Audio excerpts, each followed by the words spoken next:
Nice. Can we? Am I supposed to still be muted? Not yet.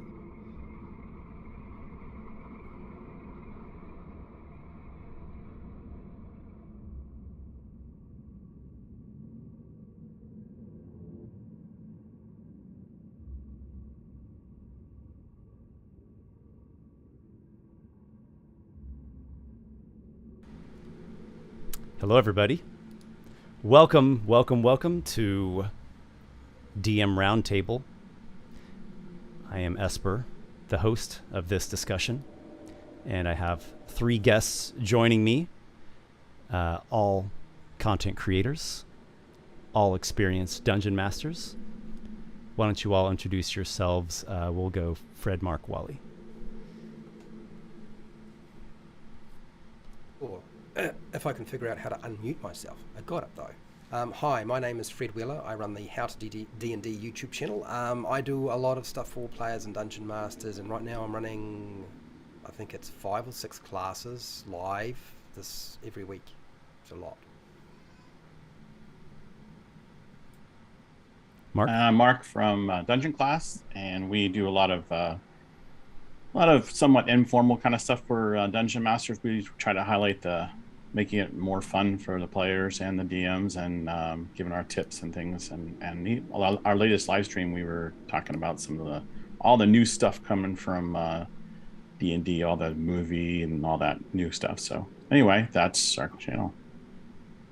Hey folks, Wally DM here, and I have a YouTube channel that's focused on puzzles and traps so that you can drop them into your game. And I also have a book on Drive-Thru RPG, the Journal of Puzzle Encounters. And super looking forward to this. Thanks for having me. You're very welcome. So everybody, if you are so inclined, check out these guys' YouTube channels. In my ill-preparedness, I did not put the links down in the video description. I'll get them in there later. But you are seeing the names of their YouTube channels right beneath their exceedingly handsome faces. So How to D&D, Dungeon Class, and Wally DM all can be found on YouTube. Check them out. Show them some support. And I guess you are familiar with me since you're on my channel. Check out the Eldritch Castle teaser trailer. I just launched that today. The next great narrated adventure is just around the corner.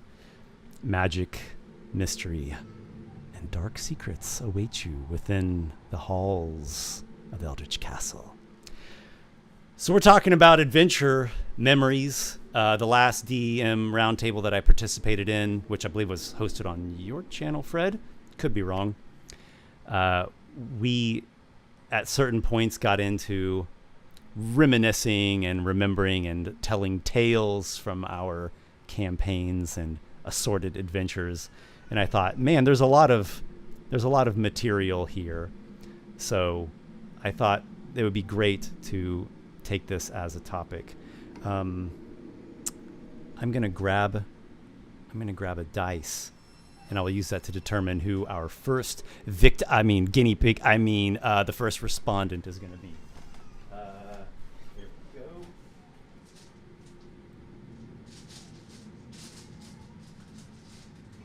Got my trusty D4 of caltropping.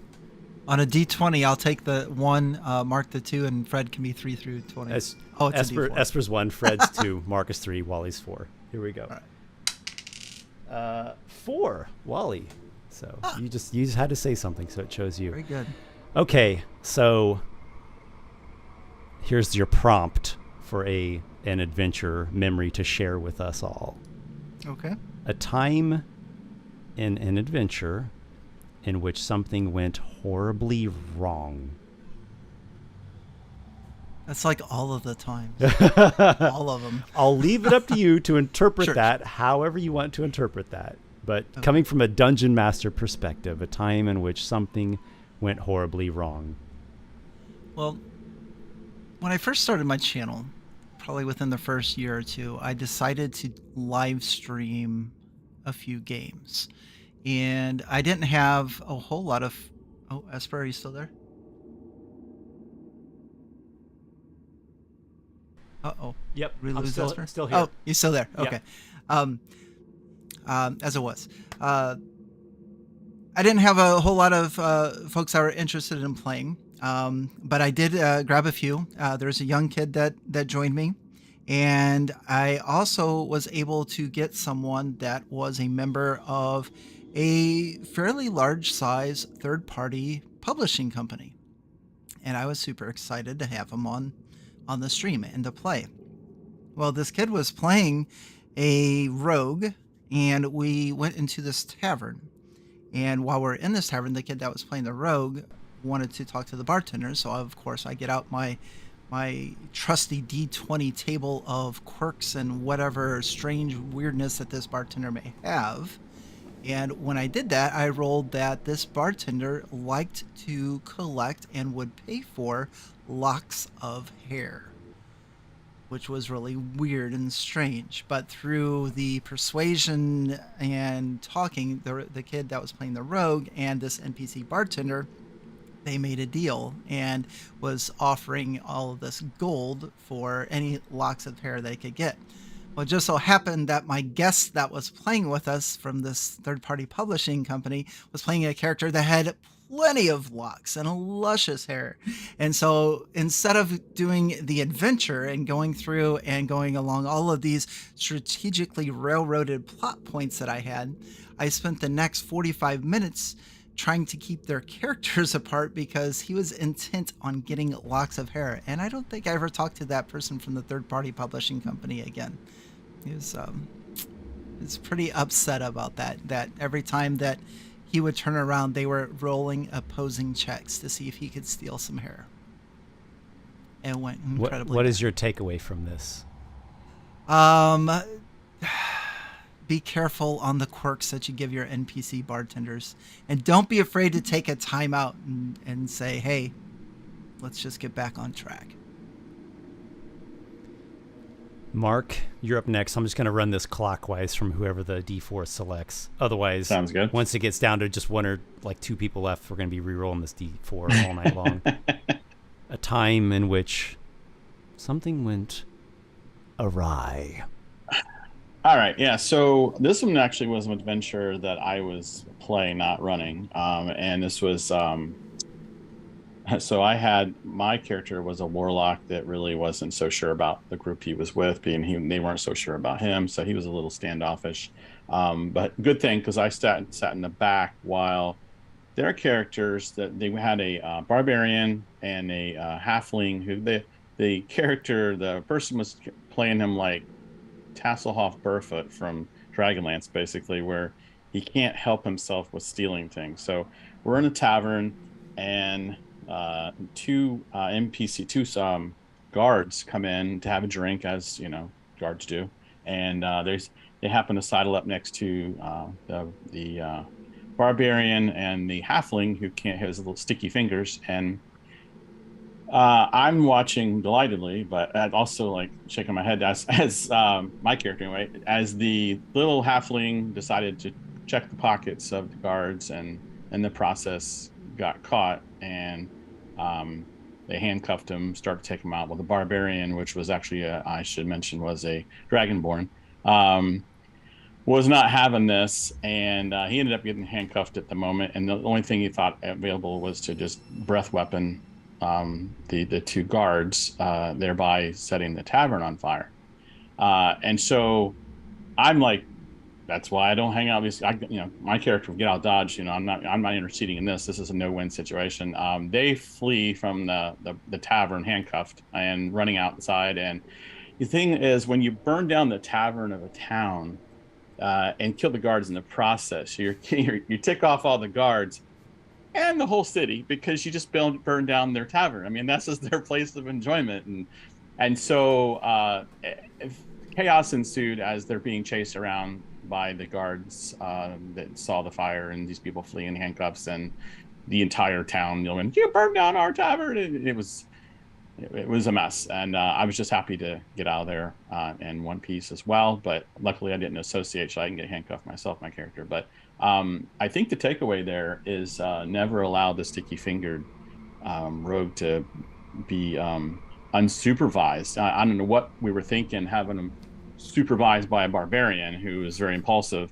already, we learned a lesson that don't burn down a tavern. That's very bad. And also, if you do have a sticky fingered character in your party, make sure that they're supervised at all times. That'd be my takeaway. So that went Another horribly wrong. takeaway is that dwarven taverns are superior. Not Yes. only because their ale is of higher quality, but they build their taverns out of stone. So Yeah, they that don't was readily burn to the ground. rookie mistake by that town. Yeah. I guess that brings it around to me if we're going clockwise. So I had prepared all night prior to a session, prepared mainly a villain of a cold northern region. She was a wintry fae, a sorceress. Maybe we could think of her highly magical. The campaign was fairly high level by this point, by the way. So I spent all night statting. This was 3rd edition too, so I really spent all night assigning all the damn points and figuring all the stuff out, and crafted this incredibly powerful fae frost sorceress. And the party decided to assault her ice fortress head on. Well, she had this big, I can't call it a moat. It was much bigger and deeper than that. A gorge. There was a gorge just on the outskirts of this monolithic ice tower. And she came out flying high in the air, thinking she was going to rain down arcane destruction upon the party. Initiatives were rolled. The party's wizard won the initiative, and he casts Flesh to Stone on her. And I say, well, I gave her a very high spell resistance. Come on, spell resistance. He passes the spell resistance check. Oh, okay, well, no problem. She still can make her Constitution saving throw, or her fort save, I guess, in 3E terms. Roll the fort save. Nat 1. So she's turned to stone, flying above her gorge, and falls and shatters into fragments. And my first reaction was to be incredibly distraught and have some kind of emotional breakdown because I spent all night crafting this villain. But I didn't. And this leads to the takeaway. You save that NPC stat block, and then later on in the adventure, you reskin the stat block, and it comes back, and the players have no idea until later on when you tell them what happened all along, and that's a hard part as well, is not spilling the metagame beans. So yeah, DMs. If your beloved creation gets destroyed by the players right away, just don't freak out. Just save it. Do a little bit of reskinning later. You can still use it. Fred, what do you got for us? Well, yeah, I think that's just, I mean, like all squirrels, only squirrels go completely nuts, and you got to chill out, baby. Yeah, absolutely. So, I don't know, Esper, if you allow people to talk about rap on your channel. Talk about what? Because this rap as an R. The rap musical genre. No. I'm talking about RAPE. I'm just leaving out the E because I'm asking you that question. Oh, okay. You want the whatever, ugly man. D&D. I could talk very briefly about the very ugly D&D, but that would require me to talk about rap code for, you know what I'm talking about now. Okay. Yes, no? Nah, man, go for it. It's a Okay. American free speech channel here. Right. So I'm going to talk We very are briefly trusting about in this. your good graces, Fred. Okay. I'm going to talk very briefly about this. So I played in a game with some guys. We were all guys. Played Sunday for 8 hours, and it was very common for them to come up with some very awful things that they would say. Like it's like, and we would be drinking as well, so it was worse. And often the concept of rap or rape would actually come up. And then we had a lady join us, and I don't know what they were thinking. They started going and making jokes about this, and she was very good about it. I'm like, if it had been any other woman, I would imagine they would have just got up and walked out. I have never been so embarrassed hanging out with my mates when they do this sort of thing. And I advise you that if you are a player or a dungeon master and you're in that situation, I told them what they needed to do. They needed to stop and just get over it. But they didn't. So I would say that is the cautionary tale. That's a very ugly one. At least it's not involving alcohol and guns, but it's definitely up there. But in terms of, I guess, the ugly story when I'm a dungeon master, not having to deal with just stupid things in my group, I was running the Curse of Strahd, and my group they found a coffin shop, and in this coffin shop are 6 vampire spawn in the coffins, and they opened the coffins, and this is where I discovered that actually even vampire spawn, 6 of them in 5e, is a bit of a problem for a group of players. And it wound up with them getting decimated, had a TPK, and I'm sitting there, I'm like, okay, all right, well, it's not the end of the world, it's TPK, I can get around this. And then I'm sitting there, I'm like, oh, so what do I do? And I'm trying to think of, because I'd already told them, if your character dies, you have to keep playing the same character. So you're probably all thinking, well, okay, Fred, so you've told them they have to play the same character, but what if they die? Well, I thought I would bring them back into the game by various means. And I'm sitting there trying to figure out how I'm going to do that. And I was like, well, I've already killed the party with the vampire spawn. Mm-hmm. I might as well just kill the entire town as well. So that's what I had them do. I just let them rip right through and kill the entire lot. And I'm sitting here, I'm like, okay, well, that's pretty much a town they can't really go back to do very much of anything. Although they can go shopping, they're not going to be blocked by money requirements or anything like that. And I was like, okay, now I have bodies that they can now actually possess. Their souls can go into them. Because their bodies were a mess. Like, those vampire spawn took them to pieces. Like, there was nothing, they were in bits. So I had my characters wind up as like a little girl. I think somebody wound up as a nursemaid or a midwife or something. Somebody else. Was this randomly rolled, or was this I just sitting there selectively? I was just looking around the room at the time in the games. Was it even the game store? No, it was a cafe. It was in a cafe. Okay. I was just looking at the customers, and I was like, oh, black guy. You were just doing the classic movie scene where someone has to make up something quickly and they just look around the room and say whatever they see. Yeah, and I was like, I just assigned them to that body. That's the body that your soul goes into. That was an ugly time. I felt really bad about that happening. What surprisingly, the good thing is, and I would not recommend doing this, the good thing is that all of the players at the end, when they had been assigned to a different body, they asked me, do I still have all my character abilities? And I said, yes. And they said, cool. And they said, I'm all right. I can be a little child. In fact, one of the characters stayed in the little child's body. Somebody else had wound up in a woman's body and then this guy insisted in talking in a woman's accent for the rest of the campaign.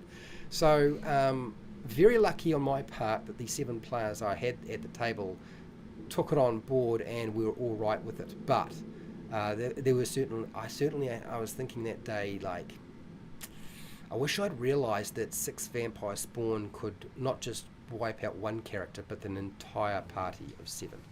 Yeah. What you've just explained there is actually a little precursor to my answer to the 4th question, but I don't even know if we'll make it to the 4th question. As I'm listening to you guys, I'm realizing we could do an entire stream just about the topic of adventure moments where things went horribly wrong, because I think every one of your answers provoked a memory of my own, a different memory. Going back just briefly, or we'll see how brief it is, to the first scenario that you described, Fred. For me, it really comes down to who is the group? I guess you could say who is the audience. Who's the group, and what's the intention or what's the purpose of the game? So sometimes I'll run adventures for my little nieces that are 12. And there's a very different tone to that game and certain limitations of where I'll go with the themes compared to my regular D&D groups, which generally are pretty mature people, right? We have a mature understanding of the contexts of things, and we have established bonds of trust and respect and friendship out of game, and they enjoy a pretty hard R-rated game where you can kind of go about anywhere within reason. So I think a lot of it comes down to that. I think most people would not have a problem with whatever taboo theme is, whether it's rape or genocide or slavery or what have you. There's kind of a list of hot topics, but if you approach it in the right way and you've got like a serious context and it's a mature presentation, and the game or the story, whatever it is, isn't like glorifying heinous acts, but it's part of the storytelling, because you need conflict to have a story, and you need to have a villain or some kind of malevolent force that you're fighting against. I mean, I guess you don't have to. You could just be like Shopping Quest or something. I don't know what you'd be playing, but like if you have a story in which the conflict goes to really gritty, ugly, brutal places, but the heroes are fighting against that and trying to overcome that and trying to reach something good despite the awfulness that's around them. I mean, that's like powerful, ripe, rich storytelling there. I mean, look at Lord of the Rings. I mean, okay, Sauron wanted to take over the world. Obviously, there's implications of things that would have happened. It's never really like just spelled out black and white, but it's not like he wants to take over the world just so he can pose for photos. I'm evil because I just want to scowl menacingly at people. It's like Magic the Gathering cards. Anytime there's evil things in the Magic the Gathering cards, they're never actually completing any kind of evil act. They're just kind of like menacingly there, like, I'm gonna get you. But what? Like, what is the get me that you're gonna do? Like, tell me, what is it? And it's I don't know. So let's go to the next question. Otherwise, I will ramble at length. I've been known to do that. I'll roll the D4. The D4 of fate. 1. Well, I guess I've landed on myself. I'm going to have to keep rambling for a bit here. I'll try to not get too long-winded. A time in an adventure in which something you designed turned out very well. Something that ended up being awesome. So it's kind of the reverse of the first one. Oh, damn. I said it was not going to be long-winded on this one. Okay, so maybe a little bit long-winded. There's a lot of great moments that we all share when we play D&D and tabletop role-playing games. That's kind of the nature of it all. You end up, whether you intended to or not, you end up coming upon great times and wonderful memories that you share with people. But this is one in which I was particularly pleased and almost awestruck by how it came together, because it was a highly complex sequence of events across pretty much the entire campaign. So we have the party of adventurers. If there was an alignment given to their entire party, I would say it was chaotic neutral. They were a wild, wild rowdy bunch, it's like a ready, fire, aim, shoot first, ask questions later sort of group. In the second dungeon they were ever in this campaign, third dungeon they were ever in this campaign, they came upon it was an underground area called Bog Bottom, a flooded out, mucky, large dungeon that was beneath some other layers of dungeon beneath a maze-like city. And at one section, one of the cavern-like chambers, they came upon a cult. Not an evil cult, but more like a neutral cult that worshipped a goddess called Mitra. Mitra was also worshipped above ground in the city, but they were kind of two different sects or two different rites of this religion. The cult one was, they were following a different practice, a different way, and they kind of viewed this goddess differently, and she was a goddess of life and death.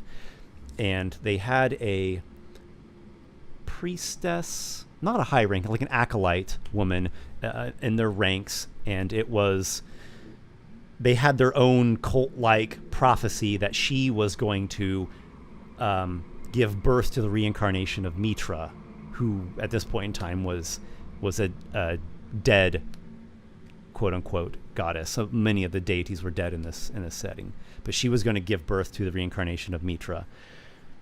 Well, the party's exploits led them to victory against an undead threat in that area of the dungeon. There was a victory celebration, and much drinking ensued, and perhaps some usages of some mushrooms with particularly fantastical effects. And in the midst of all of the celebrations and raucous merriment, the sorcerer of the party, who was arguably the most chaotic neutral of the whole bunch, the pyromancer, he I guess to put it in modern D&D lingo, rolled to seduce her. It was actually a role played out scene, so it wasn't just like a dumb hokey one roll. And he succeeded, and he had this private affair with her, this fling, as she was a married woman, by the way. And then the party, went on, and they went to the next dungeon, eventually got back to the surface, and that all kind of just got left in the past. Then months, real world time, months later, levels later in game, they revisit the cult and find out that she is pregnant, this acolyte. Okay, so skip ahead, forward more months of real time and many more levels. The characters are in a dungeon facing a lich. I need to speed up this story. Oh my gosh. Okay, so they're facing this lich. They defeat the lich. I'll summarize that. They defeat the lich. They can't find the lich's phylactery. Okay, move ahead to the next adventure. They're in a desert region of the world, and there is a ancient gray dragon in that area of the world, and there is debate of whether or not they're going to fight this dragon. They end up not fighting the dragon, but the dragon becomes kind of a major threat / player in the world stage of this campaign. The archdevil Garyon manages to bring his cold steel fortress through a planar rift into the material plane. So actually brings like a little boiling over canker of the 9 hells into the material world, where he and his devils can now be in the world and not just, locked, so to say, barred in the extraplanar realm. And so there's a conquest for this devil and his faction, which includes about half of that aforementioned maze city, Bazagon. The archdevil Garyon, through, I might add, the player's misadventures, has been able to reconstruct an ancient artifact called the Void Star, which is a massive, think like a sphere of annihilation but much larger, and he can control it at will, and it is sort of a, city destroying type artifact. So he has reconstructed this. Again, some of the components that he gained to make this, he was only able to get because of the players' foibles. They kind of ended up inadvertently getting some of those items into the hands of some people that are allied with Garyon. So Garyon's in the world. He is his forces are landing at Bazagon. It's an island city. He has the Void Star. The players, meanwhile, have this plan concocted. That acolyte woman, she did give birth to Mitra. And Mitra is reincarnated in I almost want to say larval form. It's still pretty big, kind of a huge size worm-looking thing almost, but with a humanoid-like head to it. And she is Mitra the Devourer. And they hatch this plan that, they allied with that wind dragon, the gray dragon, the ancient one, that they decided not to attack, and ended up making her into an ally on the other side of this world battle against Garyon. So here's the plan. They have the wind dragon with Mitra in hiding, and the wind dragon is extremely fast, flies extremely quickly. When Garyon lands, makes the port, the western port of the city, and he has his Void Star, the wind dragon is going to just speed out there, hasten with Mitra in her clutches, and Mitra will devour the Void Star, because the goddess Mitra the Devourer is the great eater, and she will destroy the Void Star, steal it away, so whatever. They don't know what's going to happen. It's magic, and it's powerful, and it's crazy, but Garyon's not going to have it under his control. That's their main point. So that all happens. Garyon lands. The Wind Dragon speeds out according to the plan they orchestrated. Mitra swallows the Void Star, and her mouth opens like a almost black hole and begins like sucking in and swallowing in everything in the vicinity, as we now have a devourer goddess with a epic scaled sphere of annihilation inside of her, and she swallows that wind dragon, which inside the wind dragon is that Lich's phylactery. That's where he hid it, was he sovereign glued it inside the chest cavity, inside like the stomach of the dragon, inside of the innards. And the Lich is there, by the way. He tries to screw up the plan at the last moment, and the Lich and the phylactery and everything gets swallowed by the goddess, and she transforms and becomes this dragon god, which is an even ancient and more powerful form of her from like the beginning era of the setting. Everything that had to happen for that all to work just mind boggles me, but it all came together. That was as fast as I could tell that story. Takeaway: long build-ups, slow burns have the best payoffs ever. Okay, Fred, sorry. That was awesome. Okay, I gotta so that's awesome. there are so many moving parts in that story. All I remember is pregnant, and like everything that you could possibly imagine that should not be included in the same space goes in the same space, followed by chaos. That was as quick as I could summarize all. That's like I summarized the whole campaign basically, right? That was like 2 years in 5 minutes. Right. So I'm going to give you the choice. I can tell 2 stories. I've told these stories before, and they are very good stories. I can tell the story of Gary the Gazebo. Well, he knows about Gary the Gazebo. Here's why he stopped drinking. Or I can tell the story of the zombie lord flying dragon flying ship fiasco. So I can tell you one or the other. You tell me which one you want. You know, the obvious choice is the zombie dragon one because it sounds so epic and appealing. But I'm going to go with the underdog and probably surprisingly better, even better, choice of the gazebo. All right, Wally, make sure you have a mask. Here we go. the story of Gary the Gazebo.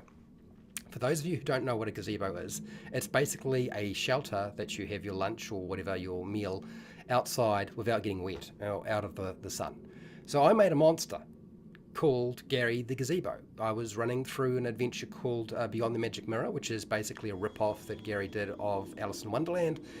And so I decided I was going to create a monster, and it was going to be a gazebo. Now, there is an old story floating around the internet called, basically about Eric and his fight with a gazebo, where he thinks that a gazebo is a monster, shoots it. The dungeon master tries to explain to him it's not actually a monster, and eventually he winds up being attacked by the gazebo, which is in fact not supposed to be a monster. So I made it an actual monster.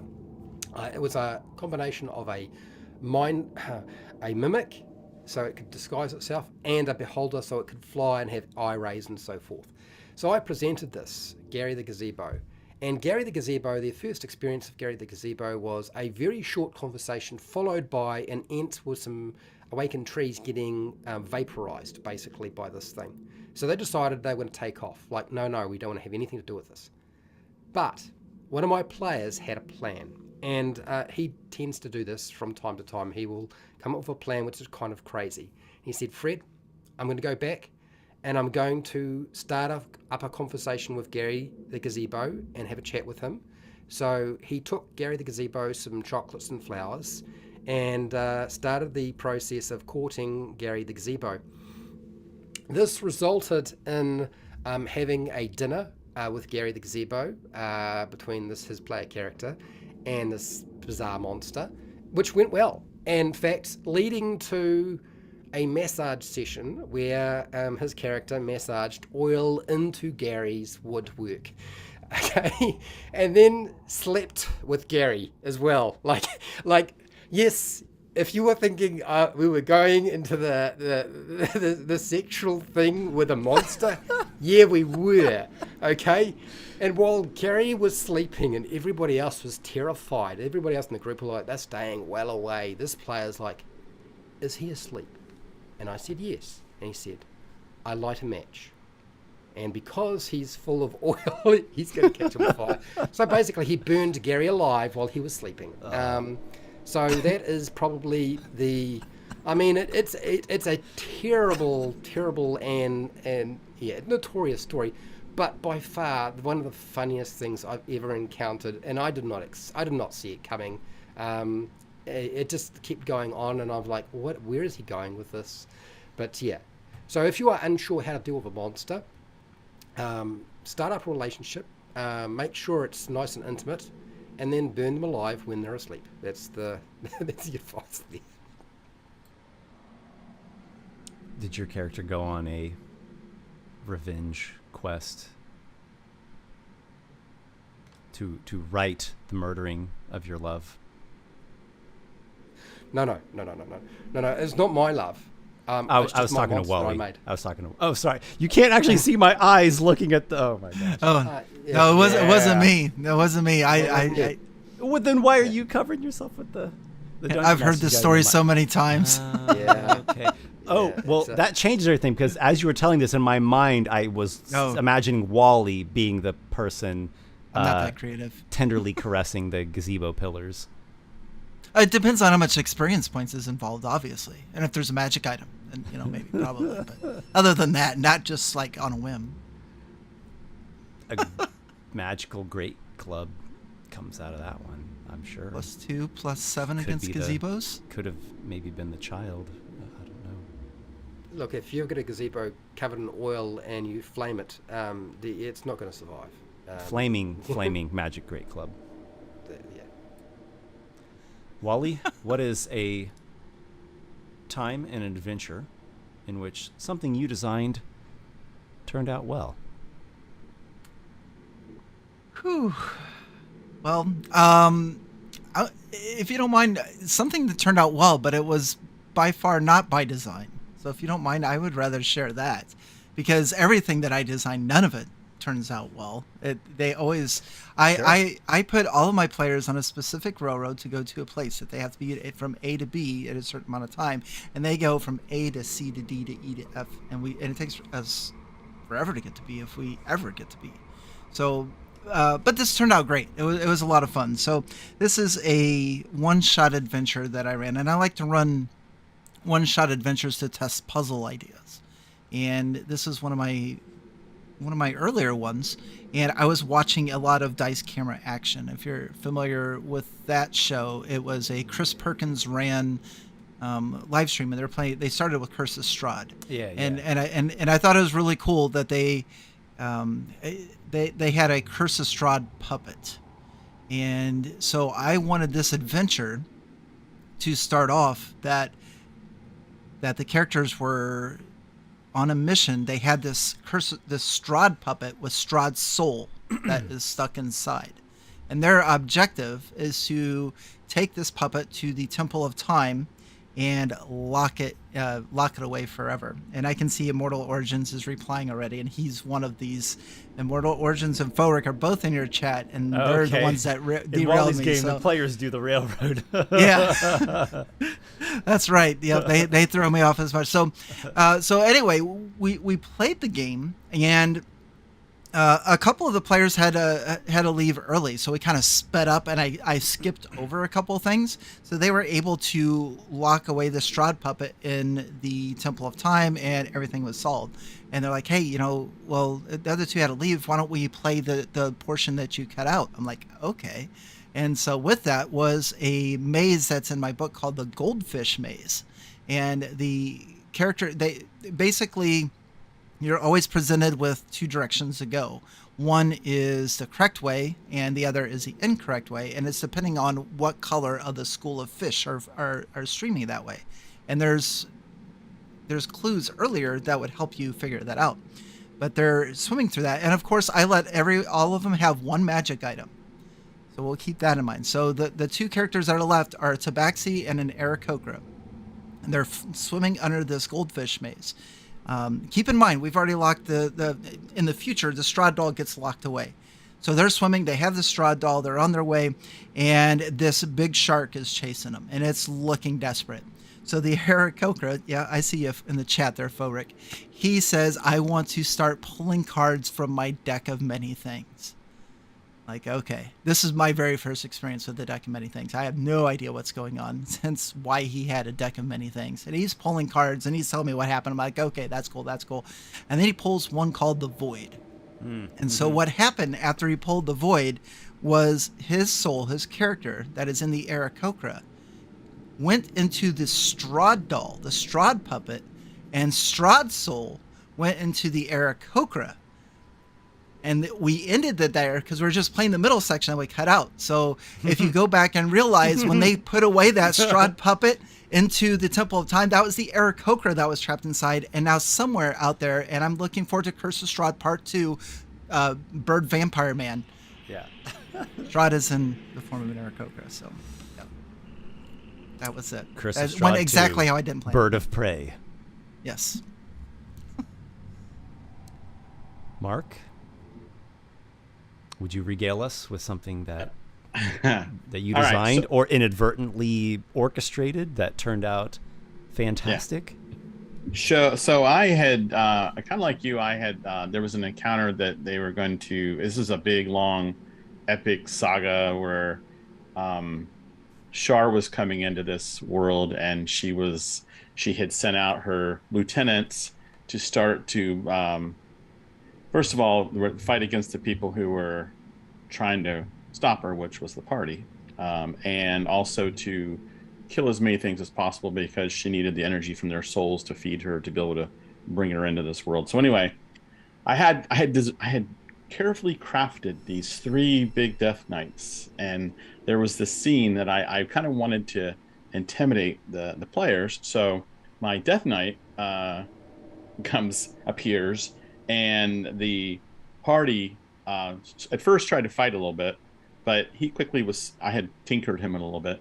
He was summing up, like, pretty quickly had an army of skeletons, about 50 or so skeletons, and they weren't really powerful enough yet to really deal with that. So the bard in the group quickly said, we gotta go. We gotta get out of here. We can't win. That was my intention, was like they were gonna counter this thing later, but now I want to intimidate them, build some fear up a little bit. So That was the plan. And as they start to flee, the tinkerer in the group, we have a kobold tinkerer who built bombs. That was his thing, and he had a whole backpack full of bombs, and he just stops as they're all leaving, and they're all trying to get out. It's not looking good. I mean, they're already getting beat up a little bit. In order to cover their escape, he decides to give his life. So, and there's like kind of backstory. I think that the player wasn't super excited about his character going down to him. So anyway, he decided to cover their escape by detonating a bomb inside his backpack. And so he and I talked about how much damage these bombs do, and I'm like, oh boy, this is and he not only did he not run away, he moved closer to the Death Knight. And so I'm not really expecting what's going on when he says, I detonated them. I'm like, So he basically did all the damage. And so my intention was that thing was going to be around to deal with later, but I had 3 of them, so whatever, But the moment was so epic and was such a great scene that this character gives his life to save his friends. And so I let it happen. And so, that was great. So killed the Death Knight, a portion of the army, enough to cover their escape. And the thing about that is about Horribly Right. It's a memorable scene and the players still talk about it. And this has happened like 2-3 years ago and they still talk about it. And to me, that's the mark of, no matter what I design, even though that might have gone horribly wrong, it actually went about as good as it can be if it was fun for everybody, it was memorable, and it was just this epic visual scene that was like, wow, that's something out of a movie. It's pretty cool. So that would be that adventure. The bomb creation and statistics, is that something that you designed yourself? He had actually come to me and said, this is what I want to do. And each of the bombs, at the time I'm thinking, oh yeah, that's just a little bomb here, a little bomb there, but never really thinking that he's going to detonate the whole bag up close to something. So I did not see that danger coming at all. As a DM, I'm like, oh yeah, that's fine. That's not too bad. That's not too broken. Yeah. So yeah, it was good. So like I said, it was like, yeah, at first they're like, yeah, that was great, and then, oh, we lost our man, when they talk about him, they honor his name to this day, and yeah, it was pretty cool. Did you do the sound effects of the chunks of the Death Knight raining down? yeah, it's raining down chunks of this, bone and stuff. Yeah, definitely. Oh, you gotta have sound effects. Yeah. Sound effects and weird voices are some of my favorite things about role playing. Absolutely. Yeah. The next question is going to get started off by, I've rolled a 3, so actually it's Wally. Okay. Wait. No, it's Mark, right?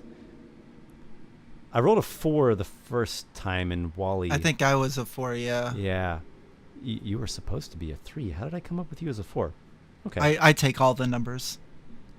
I just... Mark, I metamorphose. You are apparently number 3. A time in which you pulled off a horror-themed adventure or campaign or encounter, whatever. You pulled off a horror theme that genuinely creeped out the players. Okay. Dang if I can't remember the name of that. I've chosen this, by the way, because horror is not always so easy to pull off with Dungeons and Dragons. Yeah. Because the characters are so heroic and superhero-like and powerful, and kind of many of the monsters are ugly, creepy, scary things, and they're constantly kicking those things' asses. So It's a little tricky. It's maybe not the best system for horror themes, but it can be done. Right. Yeah. So the name escapes me. I want to say it's the child, but I can't. Or the doll. There's a DM's Guild famous series that I don't remember what the name is. They have like 3 of them now, and the name's escaping me right now. That's what happens when you're a little older. You forget names. But anyway, It was a scary story. It involved a creepy doll and a creepy house and all. But what I did to really pull it off was ambiance.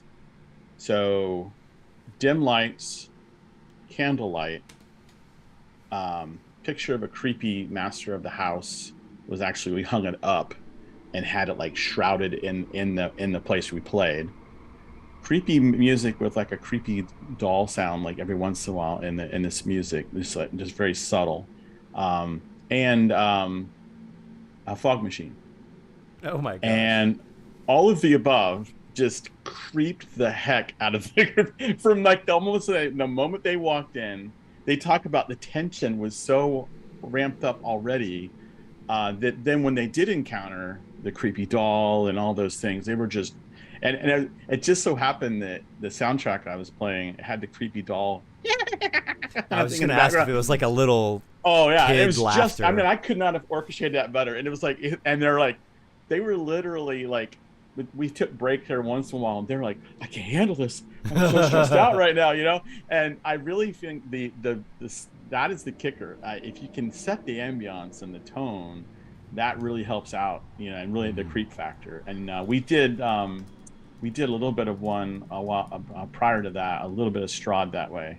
But this one I'd really amped it up a notch. So yeah, that was the thing. It was a prepackaged thing. It was really good. I'll send you the thing. You can put in the link. I'll look it up real quick.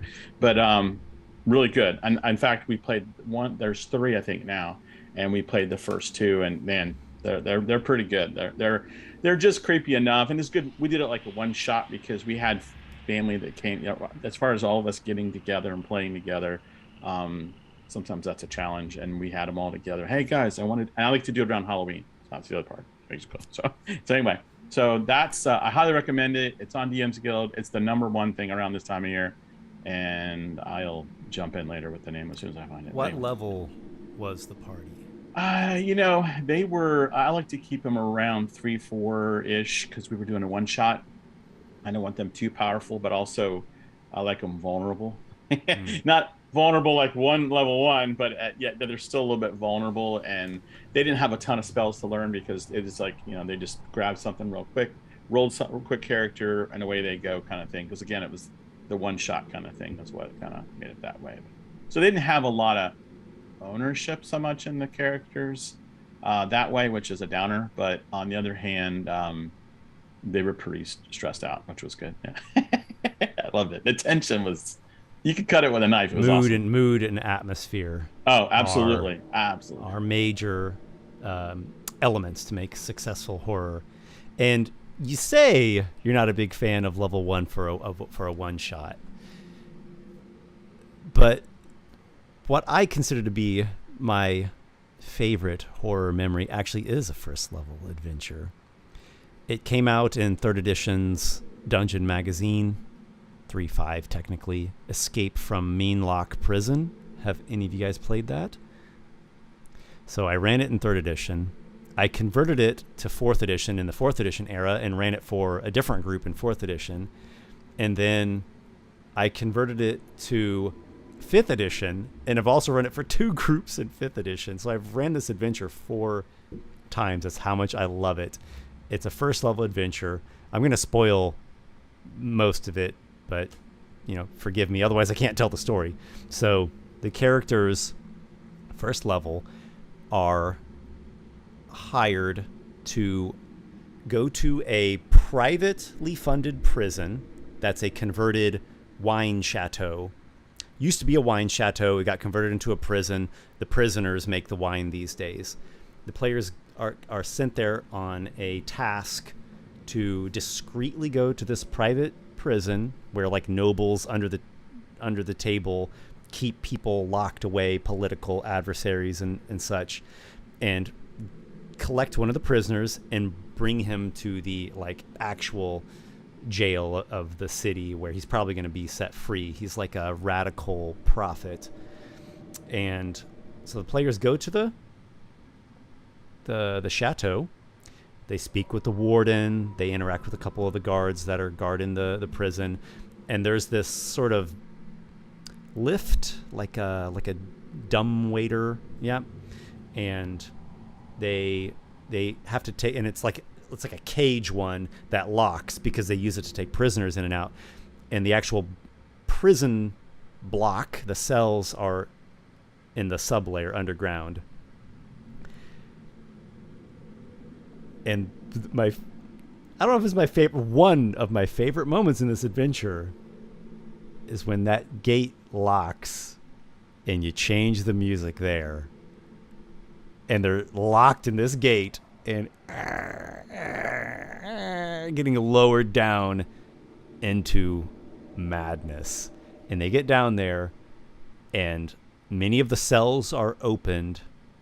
Oh, I left out one detail. The guards tell them that recently there was an escape attempt. Hold on, I'm going to get fuzzy on this detail.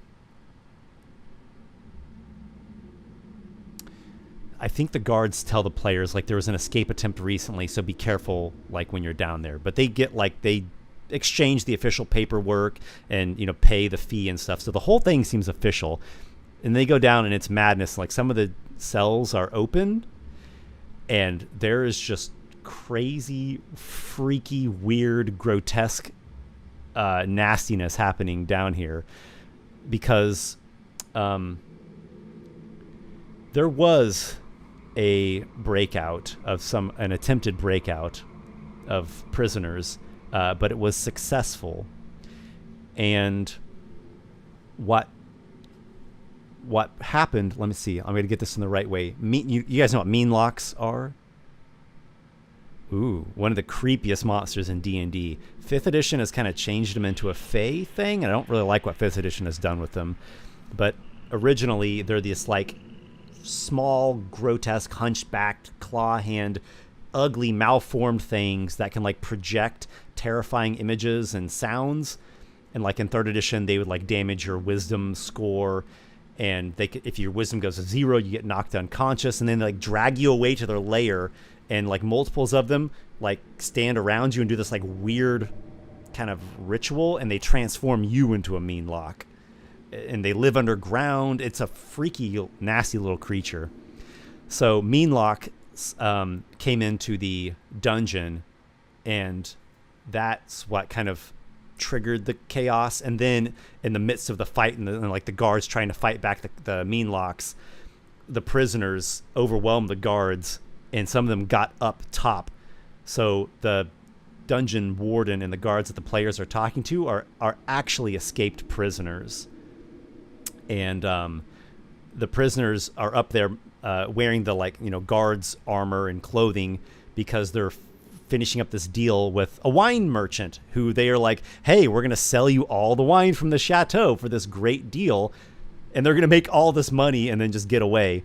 And the players happen to arrive. And so they're like, oh, what the hell do we do with these adventurers? Okay, lock them down in Madness Dungeon where there's mean locks going around. And there are people there's like body horror in there. And there's like people in their cells that are saying crazy things. And the characters see these like projected illusions, and it's locked down in a dark dungeon full of madness and horrifying monsters that crawl up from below and project hallucinations into your mind and ultimately going to transform you into more of those monsters. And you're level 1, and it's like very, very difficult. It's a very highly deadly challenge adventure. Take away from that, I'm going to have to just kind of piggyback on what Mark said. The timing, the pacing, the little atmospheric touches. I even would like turn off the lights when they hit that sequence where they start going down the it's not the lift, there's a word for that. The hoist. And they're going down the hoist. And, I would like kind of cover my mouth and sort of throw my voice and hearing the like prisoners moaning in agony or cackling in madness or like mumbling out these like disturbing lines of gibberish, all of that together. And the players have to be on board. They have to be accepting of the horror theme if they're not and they're just like cracking dumb bro jokes the whole time, it kind of spoils the mood. Fred, what about you? A horror adventure? Well, I do remember running the Curse of Strahd. I've run the original Ravenloft, but I've also run the Curse of Strahd, and I do remember scaring the bejesus out of the players pretty much all the time. In fact, we would play for, I believe it was 2 hours or 2.5 hours, but we had to take a break in between because they would get so tired as the stress would build up.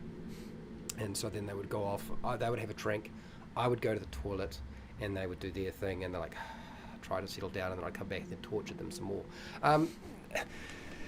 But instead of giving you people the story of, you know, some sort of grand thing that I did personally, and setting up this, you know, horror element, I decided to pick something very, very simple and use that to scare them, and it worked very well. I don't know that it translates as a great story, but I will tell what happened.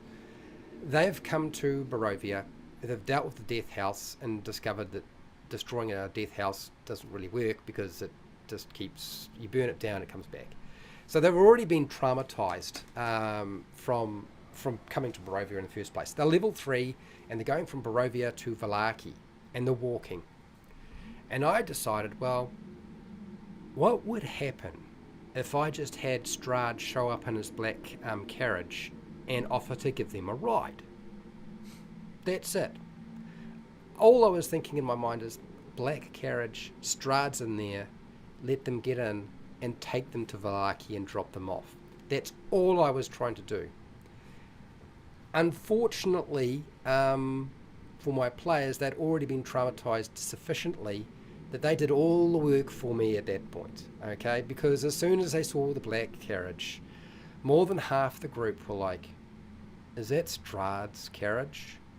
Like, that might be Strahd's carriage. We're level 3. We cannot deal with a vampire at level 3. Doesn't matter if there's 7 of us. We cannot. No. Is it coming towards us? Yes, it is. So more than half the group just get out of there. They just fandangled, and they're all like panicking. But they're now hiding in the forest and running and so forth, and they're asking me, do I notice any vampires following me? Is there something, you know, is the carriage stopping? And I said, the carriage stops right where you were. Guess what? 2 of your party members decided not to run away, and they're standing there. The door opens, and Strahd does actually pop out and say, would you like a ride? That's all I did. And the 2 of them, one lady and one guy, they looked at each other and they said, yes, please. And they got in. Now the rest of the group are like just distraught because they're like, there's no way that they could possibly survive this. Strahd is just going to make a meal of them. And they're all just going to bits. And I proceed to have a conversation with Strahd and their characters in the carriage as they go off. The other characters, like, they don't want to follow. They're like, oh, they're gone now. There's nothing we can do to save them. And the other 2 are like sweating it, like, does he try to bite us? Does he attack us? Does he look menacing? And I'm like, no, he just asks you questions.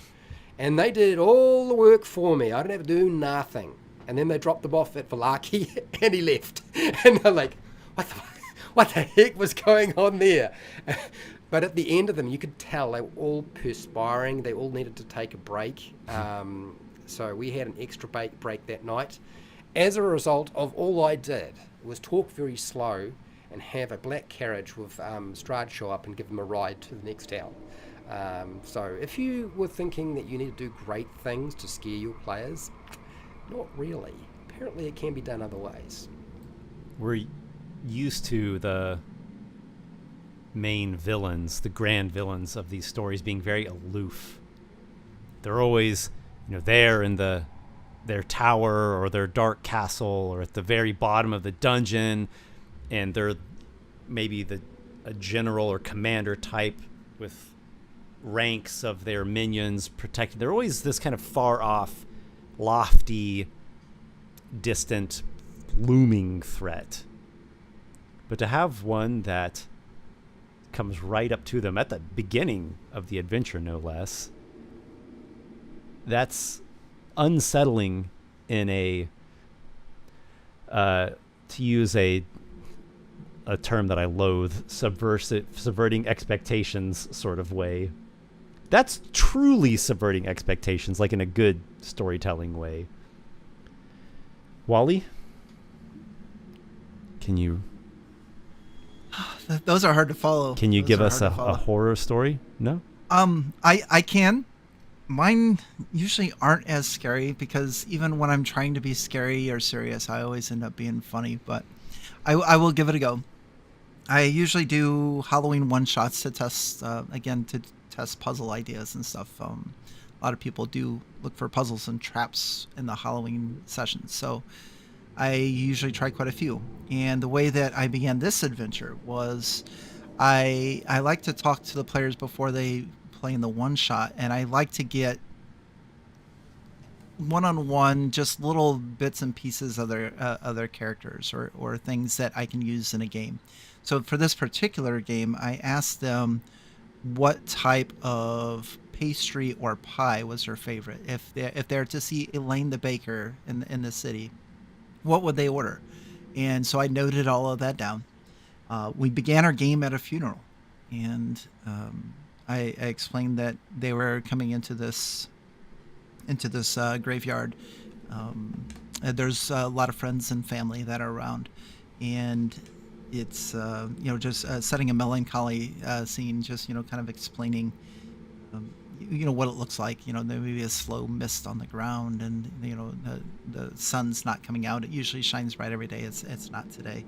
And when they get to the gravesite and the family and friends have pulled away from there, I tell them that they look down and then they see, and then I chose one of those pies or pastries were poison, so that character's starting off dead. So all the other ones are looking down at the body of said character. So I picked one of them that died. Like they didn't even get a roll. They just start the adventure off dead.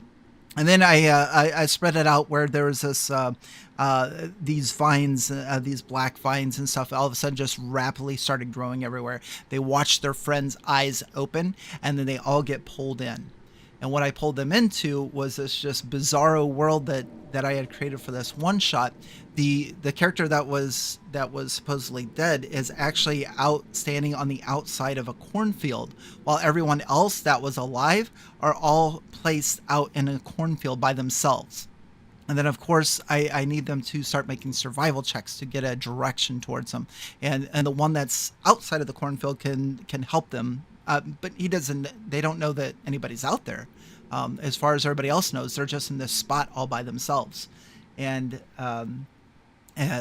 so I would just, like, every once in a while, just as they start walking around, there's monsters running through there, just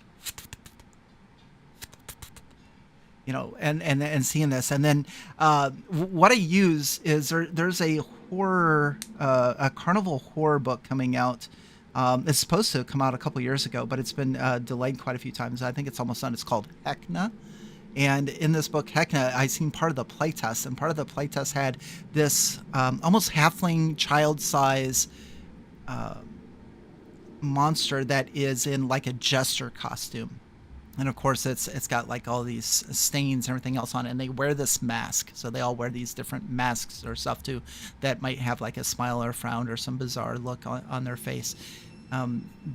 But when we finally did roll for combat, what these little monsters did was they would grapple and they would shove candy corn into the mouth of the character. So if they hit, they got a mouthful of candy corn, and that candy corn would bubble like pop rocks. I mean, it would just like bubble and pop and dissolve in their mouth, and they'd get this sugar sap tar coming out from this candy corn. And every time that they would hit, candy, you want some candy? And just using this creepy voice and back and forth. And finally, they all met up. They defeated the monsters, got out of there. One of my friends, one of my patrons that played in this, he was playing a bear folk, and he just got candy stuff, candy corn in his mouth over and over and over again, and he hates candy corn now. In fact, I sent him some candy corn colored dice once. I was just like, hey, you need to have these. So now it's just like, yeah, he's not a fan of the candy corn. So yeah. The other day, I told my wife that she needs to try candy corn. She's never had it before, and I said, "You have not truly had the full Halloween experience until you've eaten some candy corn." She thought they were candy fangs, like they were shaped like vampires' fangs. I'm like, no, the ideas are shaped like corn, like the harvest time, the Halloween time. Yeah. The final question is going to get started off by number 3 once again. That's fine. Keep things in a nice even cycle here. Mark, tell us about a total party kill situation. If you've never experienced a TPK, just the closest thing to it. And so I told you, Fred, you were like foreboding. You were the harbinger of this question. So a near total party kill. Again, so this is our group. Again, this is interestingly enough, it's the same barbarian and that burned down the tavern. Anyway, so the DM gave everyone, which I think was a clever idea. A good way to build tension is he gave him early on, discovered I forget who gave it to us, but it was a whistle, and we were instructed never to blow this whistle. But it was shaped like a dragon on it, and through the adventures we came to learn that if you blow this whistle, a dragon's coming. And so somehow or other, it ended up in the hands of our impulsive barbarian, who kept every once in a while going, I think I'll blow the whistle. We're like, no, don't just blow the whistle. So we'd wrestle it from him, and there'd be a fight over trying to get him to, just kidding, I'm not going to blow the whistle. Anyway, so that was a source of tension for a long time in our campaign. Like, is he going to blow the whistle? What's going to happen if he blows the whistle? And so one time he does blow the whistle, and nothing happens right away. I'm like, oh, I guess that was bad information or whatever. And so we proceed to go on our trek for a bit, and after a period of time, red dragon, big ancient red dragon comes in, and now we're pretty, we're up to about, I would say, level 7, maybe 6, somewhere 8, somewhere in there, and we're not much match. We're definitely not a match for a ancient red dragon. So we're all freaking out, going, "Oh my gosh! Oh my gosh! Oh my gosh! Oh my gosh!" So the dragon lands and says, "Who blew the whistle?" Big, great, not quite Benedict Cumberbatch voice, but and say, "Who blew the whistle?" And the barbarian points to the halfling like he did it, and so he's like, then you must die. And so he's like literally going to kill the halfling, and the barbarian's like, oh, he felt bad at that answer because he didn't want to see the halfling die. So he's like, all right. He's like, no, I'm just kidding. It was me. And the dragon just, boom, one bite, just kills the barbarian, one shot. We're like, oh shoot, that just happened. So we fought to escape. Is what we ended up doing, but the look on the face of the player character, I'll never forget to this day, because he was like, say what now? No saving throw, no. And basically, the DM was saying, there's no way that he's mad, being irritated. They summon him like he's some kind of peon. Like, you can't just summon me by blowing this whistle. This whistle was more of a curse kind of thing on the part of the dragon that he didn't want. That is not what he didn't want to come, but he was made to come. So he was not a happy camper to have that blown. So that was, I learned from that the power of using a device like that as a source of tension throughout your campaign. Like, what does this magical device do? A deck of many things is definitely one of those things that you put in someone's hand and have no idea what that repercussions are going to be. And as far as the DM goes, I was talking to him later, and he's like, honestly, I didn't expect him to blow that whistle. I had an idea what was going to happen. I had thought of down the road, but all of a sudden, you got to be ready, because here we go. This is what we're doing. And so him role playing that dragon, he's like, well, I think the dragon's pissed. He's gonna react this way and strike out at the first thing that caused this aggravation. And so it all made sense. And the you know, as characters far were as bringing, warned not to blow that. yeah, he's damn warned whistle. not to, and that was the source of, you know, tension. And he had a little mercy on him that the character player ended up playing a character that was his brother trying to avenge his brother's death. Okay. So that kind of mitigated that a little bit, you know. But that was Built-in some character epic stuff. motivation. Yeah. I think as long as the players have a degree of agency, the total party kill is something that can just happen. I think the only line that I really draw is if there's nothing they can do, there's nothing they did do to get themselves into it, it's just 100% forced onto them, and it's completely hopeless. That's probably where I draw the line in the sand. Otherwise, as long as they have some reasonable chance of escape or fighting it, or they themselves, like blowing the damn whistle, they got themselves into that. You know, it's like you chose to delve down into the purple worm's lair when you were level 2. So, meh. Yeah, I agree. And you have to have death to make it interesting. There has to be death in this game. Yes. Well, what's the point? Yeah, I actually completely agree with that. In a couple of ways. One is that I really like how in tabletop role-playing games you can fail, die, etc. It makes everything matter, and it makes everything feel more real and have a depth or a weight to it. And then the other thing that you said that I agree with is the interesting. Interesting, yes, that's kind of just a general thing I always say about storytelling, but specific to death is to make the death matter. Like, people react to it. There has to be some reaction.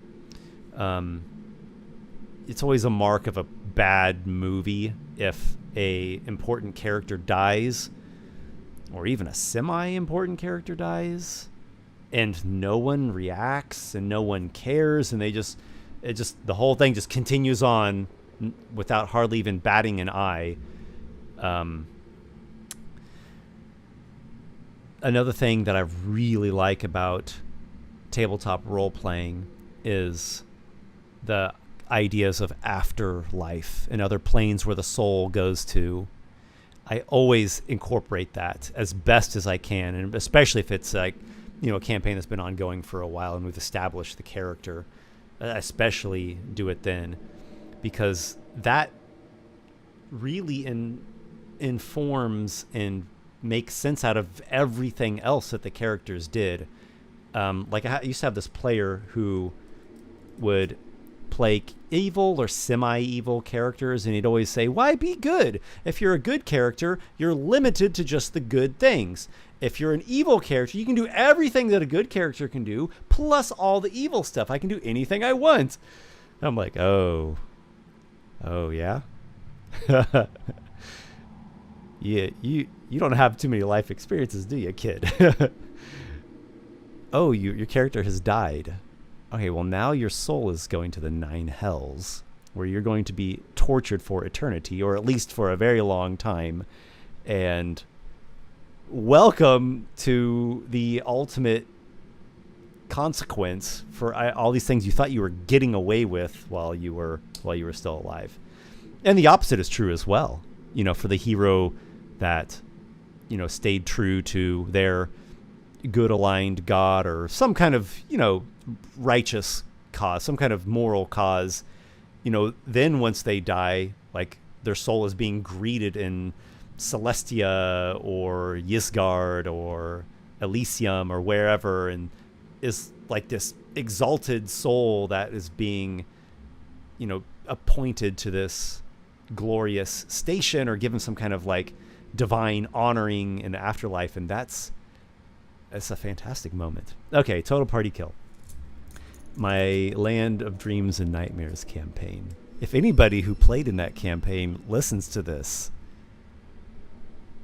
you'll know exactly what I'm talking about. And the this was a live streamed campaign that we played. It went on for a long time, a couple of years, and they got to quite high level. This was the last dungeon that they went to, Shaitan Kara, a demon's lair in a far-flung wasteland. And they were, after, I would say, quested to slay a Merilith who was the commander, as much as you can command demons, and this was her lair. They were, I think, 13th level by this point, so pretty high level. And there were a couple of, I guess we could say, subversive elements that occurred. The first thing is once they reached the entrance of the dungeon, which was a nasty skull-like face dungeon entrance with a stream of blood flowing out of the open, gaping, skeletal giant mouth. There were demons there, like in the eye sockets and the nose cavity, and even kind of like lurking around the dungeon entrance. And the demons, they like hail the characters once the characters get within earshot, and they start speaking with the characters and trying to debate, why the demons have a right to be there and that the characters are wrong. They engage the characters in a, you could say, philosophical way to a degree. They're at least arguing with the characters. And the characters go with that. And they start arguing back and like making their points and stating, why they're here. Which is what the demons wanted. They wanted the characters to stall out so they could have time to analyze who the characters are, what kind of equipment are they carrying, let's reposition, let's warn our Merilith leader, let's get the whole dungeon organized here at the entrance chamber, the front of the dungeon. All of the monsters, everything they have, rally and tactically position yourself. And so there were several, I don't know if it was several minutes, but it was definitely a couple of minutes. And in game time, that's dozens of rounds for demons that, like the Merilith can just do this teleport every round, right? I think she can go 200 feet or 100 feet or something. So that was something that increased the difficulty quite a bit, is that instead of just coming in with just, we're not going to talk to these demons, we're just going to charge in there, hacking and slashing and blasting and trying to eradicate this fiendish blight upon our land.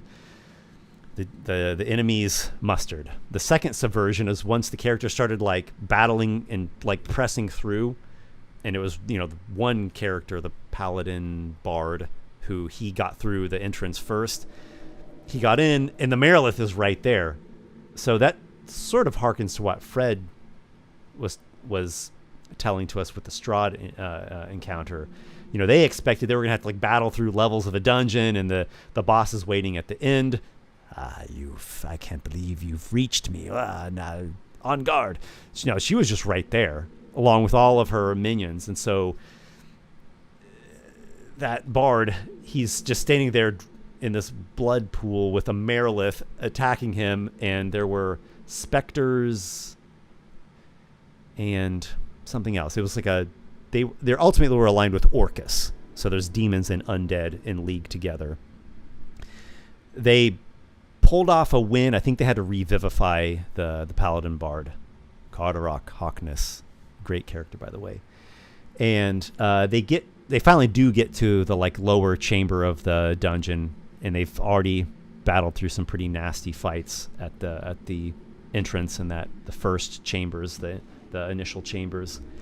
And then the final battle is, there's the Merilith, there are some other, let's see what else is, there's a bone naga and vampire spawns. There's like a group of vampire spawns, and there's at the kind of far reaches of the lower section of the dungeon, there's this fell onyx pillar, and every round the pillar like sends out this wave of, there was like a random table of different effects. So there was a trap in there that would affect like non-fiend, non-undead creatures, aka the player characters.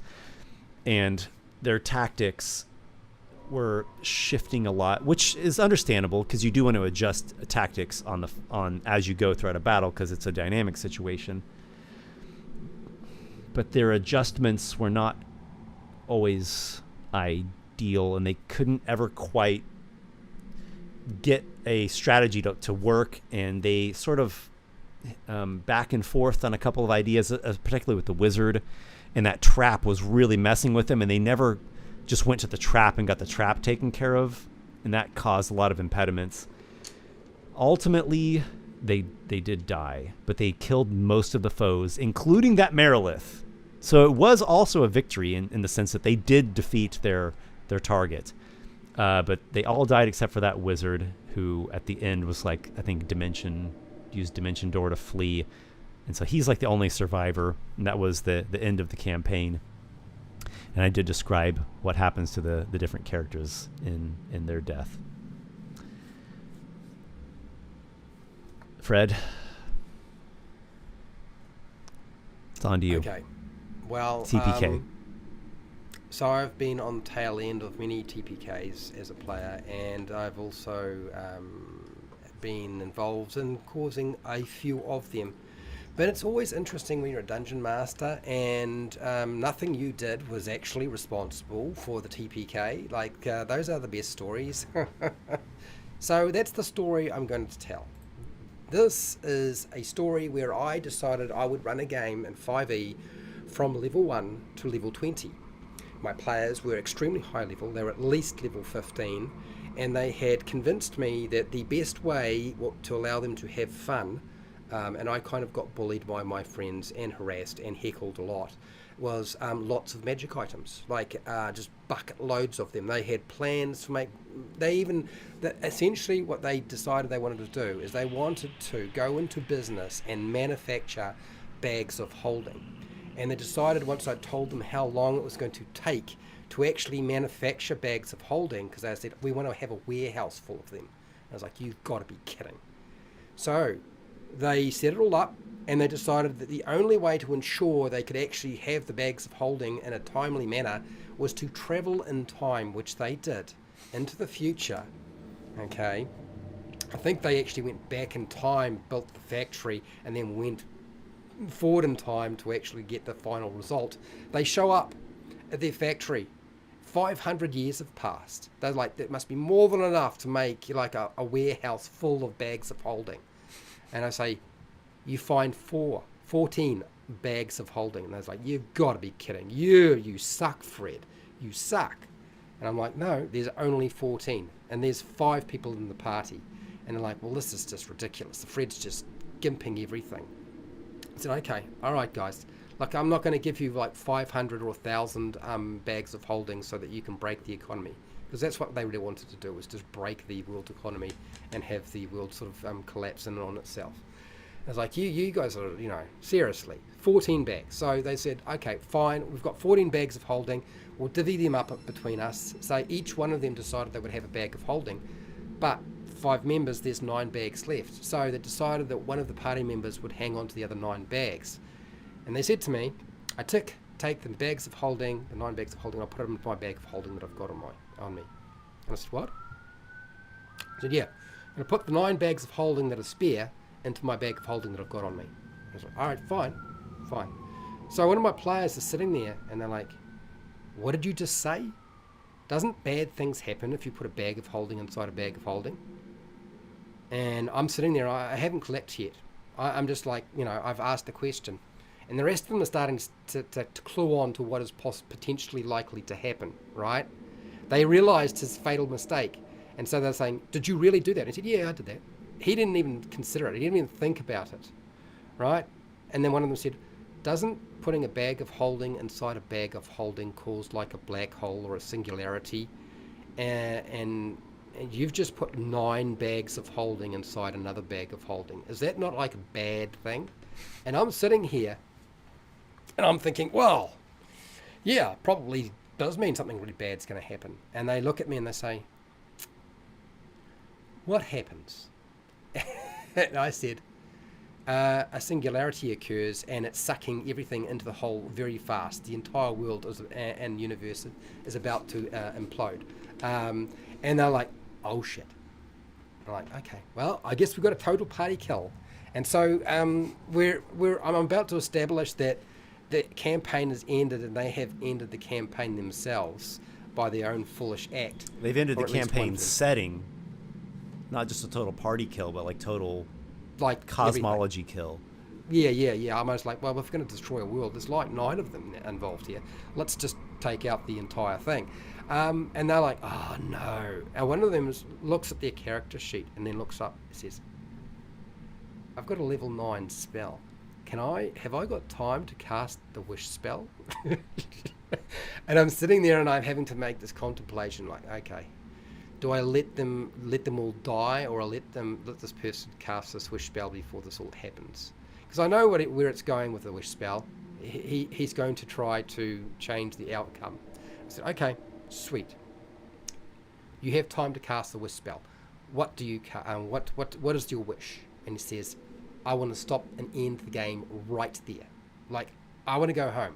I need to go home and spend at least a week writing down exactly my instructions, because I know Fred is going to do something with that I might not potentially, so I've got to make sure I get my wording correct. So we waited an entire week, we came back, he gave me instructions, and they're all anticipating that I'm going to do something to mess up their wish. I allowed them to turn back time, and they then proceeded to dispose of anything that would allow them to make more of anything, like magic item plans, like that whole... It was one of the best things that has ever happened in my game. I went from, we must have magic items dripping from us, to, no, don't touch it, it's dangerous. God knows what will happen to us if we touch that thing. No, everything that we find is magical is potentially a lethal nuclear bomb. Dispose of it in some way. Do not touch, get somebody else to do that. So yeah, thank you players for doing that. I do appreciate you destroying yourselves, and then, yeah. That's my story. The character who cast Wish, was he a wizard or high intelligence character? No, sorcerer. Sorcerer. Was he a high intelligence sorcerer? Oh, he was a very high charisma sorcerer. Yeah, okay. The reason I'm asking is because you made me think of an idea I had once, and I still wonder if this could be implemented. Maybe it could. You see, 5th edition doesn't utilize intelligence very much. 3rd edition utilize it a lot with the skill points. But 5th edition, it's like the dump stat of 5th edition. And I thought, what if the higher your intelligence score was, the longer the player could get to think about decisions? So, for example, the sorcerer, let's say his intelligence is not good. He has an 8, and he says, I want to cast Wish. And you would say, what's your wish? Tell me right now. And literally give him like the in-game 6 seconds to just blurt something out. But if it's like this high-level wizard, you give him like a sand timer with like 60 seconds. Or maybe if it's a really high intelligence, you get like 3 flips of the sand timer. I guess you could do it with a sand timer. Whenever a decision point comes up that's something that is of importance, right? And there's like in game, the timing of it matters. There must be some way, like, is there a 30-second sand timer? There must be. Yeah, like maybe every point of intelligence you'd get like another 30 seconds on the sand timer to think about something. I don't know. I've never thought of a great way to implement it. That's probably the best idea that I've had so far. Okay. I used to have a 30-second sand timer to contend with players who wanted to sit there for 10 minutes trying to take their one turn. So that's... Usually I just kind of prompt people along, and that tends to work really well. If it gets overboard, I say decision now or you dodge. But a sand timer might be a good option. I wouldn't want to do a cell phone app, because then you got to like fidget with your cell phone. And the sand timer, you could get like a nice looking one that has this, a nice medieval or just kind of classic beautiful aesthetic, or who knows, there could be a dragon holding a sand timer. Okay, Wally, total party kill situation. All right, I'm gonna finish this off on this, and mine will probably be the most disappointing story. But first, I do want to say I'm a big fan of sand timers myself. I have a set where they're like 30 second, 1 minute, 2 minute, 5 minute, 10 minute. Nothing's better than just setting a sand timer out there during combat, and they're like, "What's that for?" Like, don't worry about it. As far as TPK, I haven't had anybody try to blow up the world or the universe.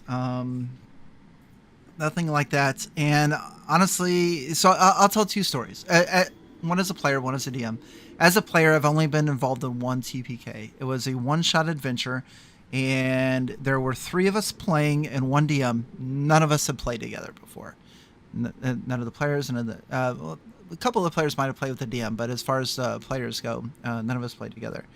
It was a 3-hour one-shot, and the first 2.5 hours was shopping. So we went and we shopped, and then when we finally got the mission and the quest of where to go, the next half an hour was we all died to kobolds that were flying. They were flying out of the trees. They were throwing grenades.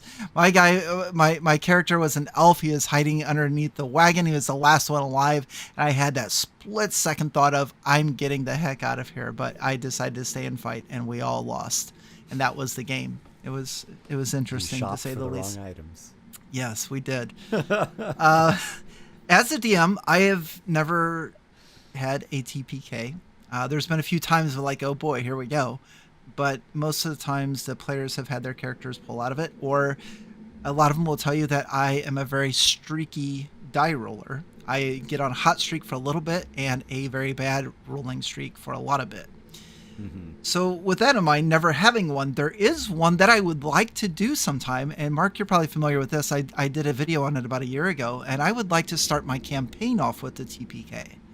So when Icewind Dale came out, there was a scroll in Icewind Dale called Summon Tarask.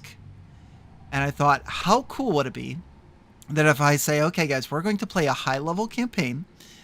Bring your 5th level character, your 8th level character, your 10th level characters. We start off, and I describe a wizard that they all know finishing the last few incantations of the scroll, and a Tarask is now centered in the town. Let's roll for initiative. And I'm pretty sure they're not going to survive that. That would be it. And then we would start with level 1 characters, and we would rewind into the past. And then they would have the information from the future, and they would get like this second chance. And so the whole campaign is going and trying to, number 1, track down these villains, and making sure that this scroll of Tarask summoning doesn't end up in the wrong hands. That's all I got. That's a unique campaign beginning, man. You should totally do that. Yeah. You can do that. Can I just say that if I had something like that, because I have done a Tarask at level 1. I have thrown a Tarask at level 1 characters, okay? My intention was that they would sing to the Tarask and go back to sleep, and that was the end of it, which they never figured out. But I can tell you now, given the basis of my players and some of the other players that I've come across, you'll correct me if I'm wrong, any of you. The chances are, if they know that there is a scroll of Tarask summoning, that you won't need to get an evil wizard to do this, okay? They'll do it themselves. They will summon the thing themselves. And like, oh, look, we summoned a Tarask. Oh dear. We summoned a Tarask. Yeah. They'll bring themselves to a sticky end. That slightly reminds me of the beginning of one of my campaigns. Slightly. There's a number of differences. So that epic campaign that I described, that really long-winded sequence of like multiple parts that all came together as a singularity at the end, that the final session of that campaign was those characters that were level 20. One of them was 21st level. They fought the Tarask and an ancient red dragon simultaneously, which, by the way, a party of 20th level characters will decimate the Tarask and an ancient red dragon. There was not even a single moment in that fight that felt like, oh, this could go downhill. They just whooped those monsters' asses.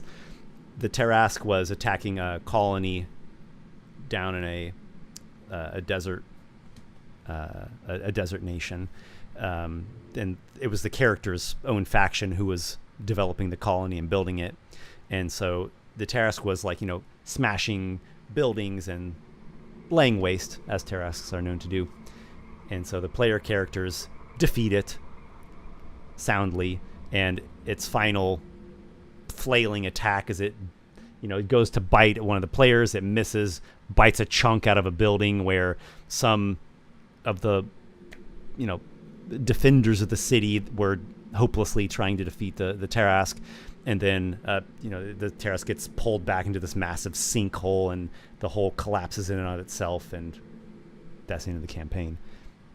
The next campaign started at first level with characters who were adventurers, treasure hunters, explorers, mercenaries, level 1 in that colony, and they're the ones inside that building that gets like chomped by the Tarrasque, and they lose their gear, and the campaign starts with them crawling out of the slumbering Tarrasque's gullet in the Underdark at level 1 with almost no equipment, and there's a couple wounded NPCs with them. So it's like a horror survival Underdark campaign. An infamous campaign that also ended in a total party kill.